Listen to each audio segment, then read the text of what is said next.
పిల్లలనగానే ప్రేమ, ఒకవైపు భయం, వీటన్నిటి మిక్స్ ఫీలింగ్ ఉంటది అవును. పేరెంట్స్ నుండి. సో, అసలు పీడియాట్రిక్ రోల్ ఏంటి పిల్లల విషయంలో? అంటే ఓన్లీ ఫిజికల్ హెల్తేనా? మెంటల్ హెల్త్‌కి కూడా మీరు చూస్తారా?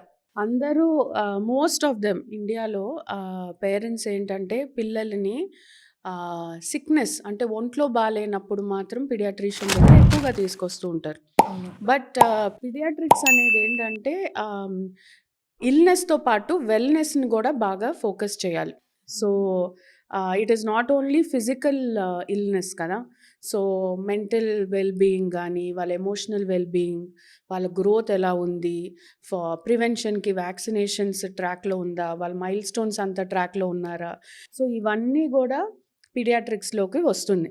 సో, ఇంకా మన ఇండియా ఎలా ఉన్నామంటే బాబో, పాపకో ఒంట్లో బాలేనప్పుడే డాక్టర్ దగ్గరికి తీసుకెళ్ళడమే ఇంకా ఎక్కువ అలవాట్లో ఉన్నారు. హ్మ్. సో, అది కాకుండా paediatrics is holistic thing. Holistic branch అనమాట. సో, ఒక చైల్డ్ పుట్టినప్పటి నుంచి యాక్చువల్లీ పుట్టినప్పుడు గూడా కాదు, గర్భంలో ఉన్నప్పటి నుంచి 18 ఇయర్స్ వరకు ఈజ్ పీడియాట్రిక్స్. ఓకే. అయితే పీడియాట్రిక్ దగ్గరికి ఏ ఏజ్ వరకు చైల్డ్‌ని తీసుకెళ్ళాలి? 18 ఇయర్స్ వరకు చూస్తామండి. హ్మ్. బట్ అలవాటయిపోయిన పిల్లలు 19, 20కి గూడా మా దగ్గరికే వస్తూ ఉంటారు. ఓకే. సో, ఇట్ ఈస్ వాళ్ళ doctor it becomes like a family doctor గాబట్టి. But as per text book birth నుంచి 18 ఇయర్స్ వరకు చూస్తాం.